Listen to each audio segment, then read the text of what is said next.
Bismillahirrahmanirrahim. Sebelum saya jawab pertanyaan yang luar biasa ini, kita harus tahu dulu kenapa ada orang maksiat. Nanti kita jawab. Sebelum masuk surga dan neraka orang ini gimana? Kenapa orang itu maksiat? Siapapun dia, kiai, ajengan, habaib, ustadz, profesor, doktor, santri, mahasiswi, mahasiswa, siapapun dia yang muslim ya ini ya. Kenapa orang itu maksiat? Kenapa orang itu melakukan dosa? Ada penyebabnya dulu. Penyebabnya minimal ada 5. Ini. Yang pertama tipu daya setan. Yang kedua ya adalah cinta dunia. Nanti saya jelasin satu-satu. Yang ketiga karena hawa nafsu. Yang keempat karena dosa-dosa yang ditumpuk-tumpuk. Yang kelima karena memelihara perangai buruk atau akhlak jelek. Perangai buruk, saya sebutnya perangai buruk atau akhlak buruk dipelihara. Ini penyebabnya. 5, kenapa orang maksiat? Guru, kiai, ajengan, habaib, profesor, doktor, mahasiswa, mahasiswi, siswa, santri, siapapun dia, kenapa melakukan maksiat? Apa dosa besar atau dosa kecil? Saya tidak bedain itu. Yang penting perbuatan dosa, apalagi dosa besar, nauzubillah min dzalik. Kecil pun namanya maksiat, dosa. Penyebabnya 5. Pertama, tipu daya setan yang terkutuk. Harus diingat, setan itu menggoda kita bukan setahun sekali, bukan sebulan sekali, bukan seminggu sekali, bukan sehari kali, tapi setiap detik. Fi kulli lamhatin wa nafasin, setelah setiap helaan napas, detak jantung godain kita. Setiap saat kita digoda. Makanya kita harus punya senjata. Senjatanya apa? Wa may ya'su an dzikir rahman nuqaid lahu syaitonan fahuwa qarin. Az-Zukhruf 36. Nih ayatnya surah Az-Zukhruf ayat 36. Barang siapa orang yang lupa kepada Allah sedetik, sekilas, maka setan menjadi teman dekatnya. Kalau sudah teman dekat, gampang dong. Apapun maksiatnya pasti dilakukan. Namanya teman dekat setan. Contoh, kamu punya teman dekat suka begadang, pengennya begadang terus. Suka main game terus. Suka gosip terus. Suka apa? Main TikTok terus. Karena teman itu mempengaruhi. Siapapun dia punya teman. Nah, kalau orang lupa kepada Allah, temannya setan. Namanya teman setan, gimana sih? Pasti dong. Contoh sederhana. Kalau saya berteman dengan tukang minyak wangi, pasti saya bau wangi kan? Kalau saya berteman dengan tukang jengkol, bau jengkol. Nah, contoh lagi. Ini misalnya Al-Quran ya. Betul bukan Al-Quran nih. Misal Al-Quran, kamu punya Quran. Quran itu kan ada sampulnya kan? Sampulnya misalnya terbuat dari kulit kambing. Quran tadi, ya kulit kambing tadi, karena jadi sampul Quran dia dimuliain. Dicium, ditaruh di atas, dipegang dengan berwudu. Kulit kambing bergaul dengan Quran jadi mulia. Nah, contoh lagi, kulit kambing salah gaul, bergaul dengan kayu, jadi beduk. Nah, zuhur dipukul, asar dipukul, maghrib dipukul, apalagi nanti malam takbiran. Habis tuh kulit kambing. Dari sore sampai pagi kan? Allahu Akbar, sampai bolong itu kulit kambing. Salah bergaul. Kulit kambing bergaul dengan Quran dimuliakan, kulit kambing bergaul dengan kayu dihinakan. Begitu juga dengan kita. Ya, kalau kita bergaul dengan ahli zikir, jadi zikir. Bergaul dengan setan, jadi setan. Itulah makanya pentingnya harus kita tahu dulu kenapa orang maksiat, karena tipu daya setan. Ya kan, lupa kepada Allah, setan masuk, udah. Ya, yang kedua, penyebabnya karena cinta dunia. Orientasinya hidup dunia, padahal hidup dunianya singkat. Sesaat. Kita itu nanti panjang hidup tanah, maaf nih. Sekarang tahun berapa? 2026. Nih seandainya umpama misalnya sekarang nih tahun 2126. 2126. Kira-kira kamu masih ada di sini nggak? Ya, masih ada di dunia nggak? Yang apalagi saya kan. Saya umurnya udah 53. Tahun 2126 berarti umur saya 2000 umurnya 153, nggak mungkin, mustahil. Kamu juga begitu kan? Siapa sekarang nanti di sini di UID bisa jadi anak kamu, bisa jadi cucu kamu kan? Ya kan? Berarti kan kita sangat singkat kan? Sekarang kamu mahasiswi, nanti dosen, nanti guru. Sebentar lagi S2, S3, bahkan jadi profesor. Nggak ada yang mustahil. Ya kan? Nanti kamu nikah, punya anak. Ya kan? Sekarang masih anak-anak, nanti punya anak. Dan itu singkat, sesaat. Tapi di akhirat selama-lamanya. Nah, orang orientasinya hanya dunia doang, hidupnya sangat singkat. Makanya orang ada yang pengen punya motor, kredit. Pengen punya mobil, kredit. Ya. Nah, apa yang terjadi? Gali lubang, tutup lubang. Ingin kuliah, utang di sana sini. Nah, makanya saya itu punya solusi agar kamu kaya, tidak perlu kredit motor, tidak perlu kredit mobil, tidak perlu kuliah minjem uang, tapi dengan bisnis solusi hutang rezeki berlimpah. Nah, di antaranya itu setiap Kamis kamu datang. Jadi jangan cinta dunia, cintanya akhirat. Itu yang kedua, penyebabnya orang maksiat. Ketiga, karena nafsu. Nafsunya lebih dominan daripada imannya. Nah, kenapa ada puasa? Apalagi hari ini ya, mudah-mudahan kamu bisa puasa nih. Memang puasanya sunnah dari tanggal 1, tanggal 9 kalau sanggup. Kalau nggak sanggup, 9 hari, ya 3 hari lah. Nggak sanggup 3 hari, 2 hari lah. Nggak sanggup 2 hari, 1 hari lah. Apa kata Rasulullah? Man soma yaumu asyura. Siapa orang yang puasa di tanggal 9 Dzulhijjah, 10 Asyura, yukaffiru sanatan madiyatain. Maka Allah akan menghapus dosanya selama 2 tahun. Ya. Nah, itu luar biasa. Dengan puasa, nafsu dikendalikan oleh iman. Pengimanan nafsu. Makanya orang mau zina nggak mau, maunya nikah. Nikah dengan zina, beda nggak? Beda. Kalau zina enak, kalau nikah nikmat. Halal, nikmat, berkah. Zina enak, celaka, dan laknat Allah, murka Allah. Wala taqrabuz zina innahu kana fahisyatan wa sa'a sabila. Tapi nikah nikmat, ya. An nikahu sunnati, nikah itu sunnahku. Maka lebih baik nikah daripada pacaran, gitu. Pacarannya setelah nikah. Nikmat kalau pacaran setelah nikah. Seperti saya pacaran sama istri saya, karena udah punya anak, saya pacaran.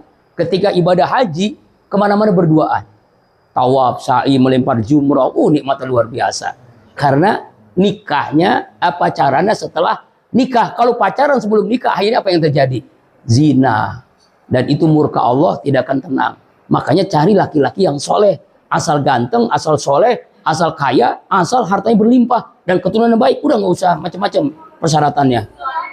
Ya iya kan, dia macam-macam persyaratan kan? Iya. Iya kan? Iya. Kemudian yang keempat, penyebabnya dosa ditumpuk-tumpuk. Satu, melihat satu dosa, ada titik hitam. Titik hitam dipelihara, nggak taubat, akhirnya ingin melakukan lagi, ketagihan itu dosa, sama seperti orang narkoba. Makanya tesis saya tentang narkoba dalam perspektif hukum Islam dan hukum positif. Jadi kalau pertanyaan narkoba, insya Allah saya kuasain. Narkoba, neraka, kotor dan bau. Narkoba, ya, itulah tesis saya. S2 saya, MA-nya itu mendapatkan nilai dari narkoba. Kalau S1-nya tentang kitab Ukulujen Syekh Nawawi Al-Bantani. Ya, kitab Ukulujen tentang masalah suami istri. Nah, ini dosa-dosa, satu dosa ditumpuk-tumpuk, nggak segera bertaubat. Maaf nih, Rasulullah itu dosanya pasti diampuni kan? Nabi kita Muhammad SAW. Tapi setiap harinya beliau bertaubat minimal 70 kali, riwayat lain 100 kali. Itu Nabi bertaubat terus setiap hari. Makanya kata Allah, Innallaha yuhibbut tawwabina wa yuhibbul mutatahirin. Sesungguhnya Allah sangat cinta kepada orang yang selalu bertaubat dan selalu suci. Kamu ngeliatin saya, kok masih kumis ya? Masih ini ya? Karena sunnahnya, kalau kamu berkurban, itu nanti tidak boleh, makruh hukumnya, motong kumis, motong rambut, motong kuku.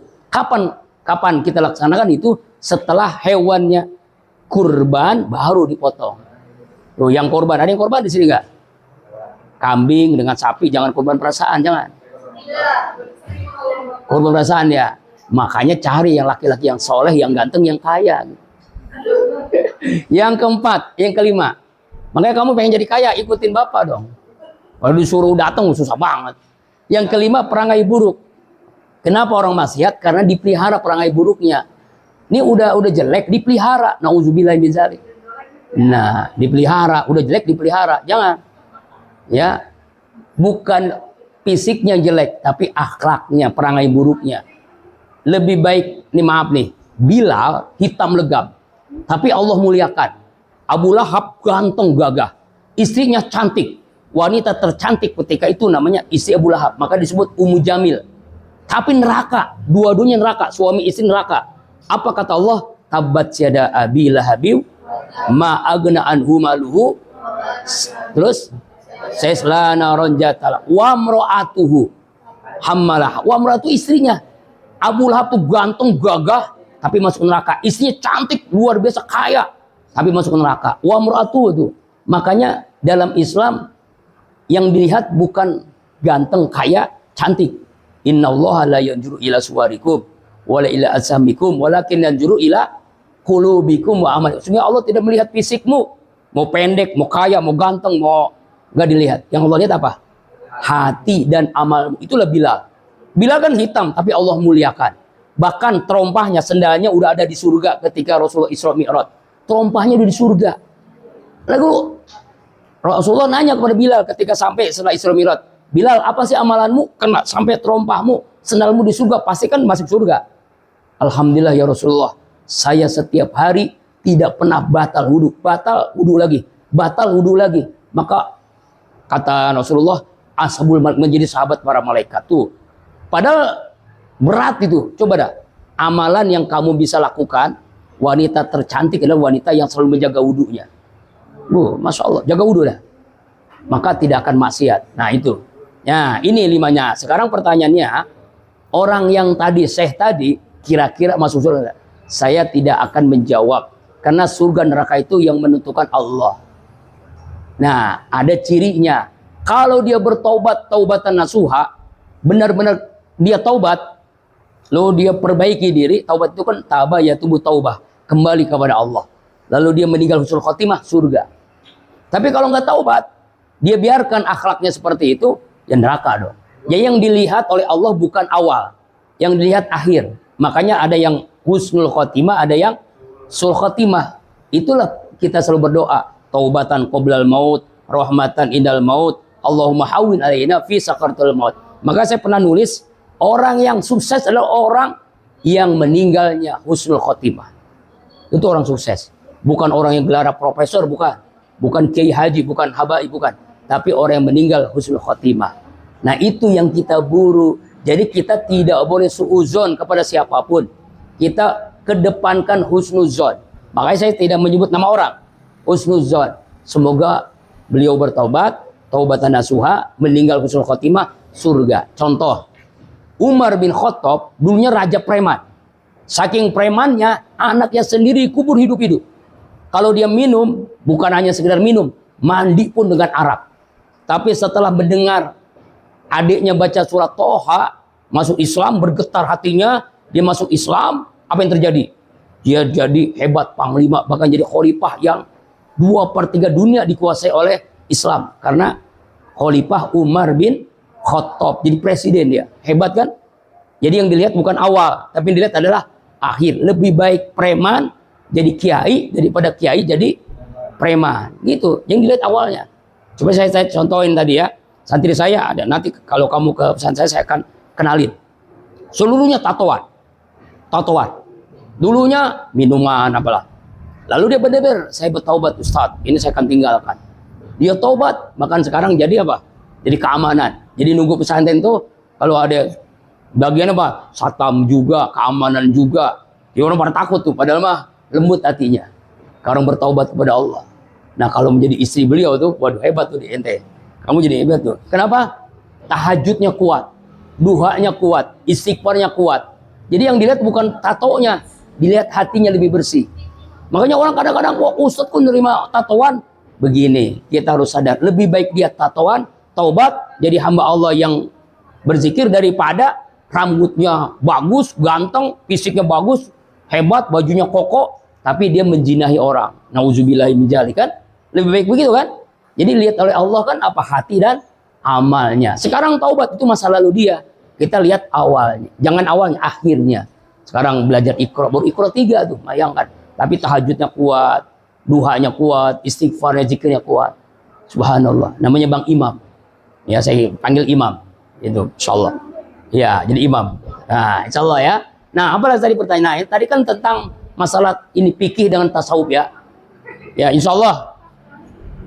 Judul disertasi saya tentang ini, integrasi tasawuf dengan fikih Imam Al-Ghazali. Ini berkaitan dengan kitab yang kamu baca tadi kan, tentang keadaan kenapa kok banyak kiai, banyak habaib, banyak ustadz, dia paham ilmu agamanya, tapi kok malah melakukan tindakan seperti itu. Begini, ada sebuah hadis Rasul bersabda, saya ingat banget tuh, almarhum guru saya, almarhum Kiai Yusin, meninggalnya di Madinah. Beliau mengungkapkan kalimat yang saya ingat banget tuh, karena beliau mengungkapkan dengan kalimat yang ikhlas. Sabda Rasulullah, manis dada ilman, lam yazdad hudan, lam yazdad minallah ila bu'dan. Barang siapa orang bertambah ilmu tapi tidak bertambah hidayah Allah, dia bukan makin dekat, makin jauh dari Allah. Nauzubillahimin. Makanya pentingnya adab di atas ilmu. Integrasi tasawuf, arti keterkaitan tasawuf dan fikih itu sangat menentukan kehidupan kita. Kalau fikih fisik, kalau tasawuf hati. Tazkiyatun nafs, membersihkan hati. Kalau fikih itu fisik, misalnya sholat, puasa, zakat, haji, kurban, itu kan fisik semua. Tapi kalau bagaimana membersihkan hati, seperti kalau bahasa modernnya manajemen kolbu agim, itu kan manajemen kolbu itu sebenarnya terjemahan dari Imam Al-Ghazali dalam kitab Ihya Ulumuddin, tapi dimodernkan. Kamu juga bisa ngarang begitu, ya ngarang begitu. Seperti kalau agim nulis buku namanya 5S, kalau saya menulis buku 7S.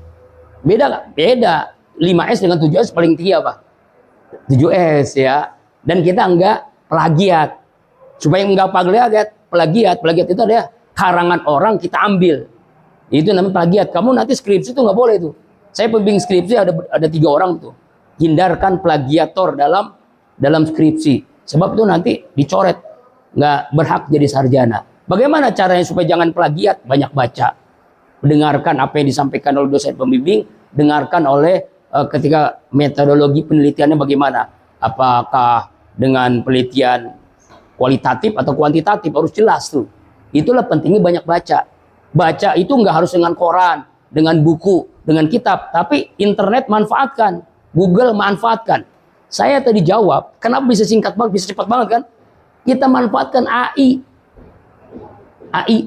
dan Google, tapi sesuaikan dengan kitab kita, Ta'limut Ta'lim, maka langsung terjawab kan? 2 pertanyaan tadi. Itu caranya memanfaatkan teknologi untuk ilmu. Jangan kita dimanfaatkan teknologi, akhirnya kita malah jadi apa? Konsumen. Harusnya jadi produsen, penulis. Wallahu a'lam bishawab. Mudah-mudahan disampaikan bermanfaat. Ada lagi pertanyaan? Cukup? Insya Allah minggu depan masih Ta'limut Ta'lim ya. Ya, masalah siapa? Ini saya usahakan 1:30 ya. Jadi kalau saya belum datang langsung mulai aja. 1:30 langsung mulai aja. Misalnya kamu berdua baru datang, mulai aja. Nggak apa. Jadi supaya waktunya tepat, selesai tepat waktu. Saya tadi datang, alhamdulillah nggak ada satupun. Tapi mudah-mudahan itu jadi penyemangat. Ya, kenapa saya tepat waktu? Karena khutbahnya dekat. Kenapa terlambat? Karena khutbahnya jauh aja gitu. Subhanakallahumma wa bihamdika asyhadu an la ilaha illa anta astaghfiruka wa atubu ilaik. Ya, burung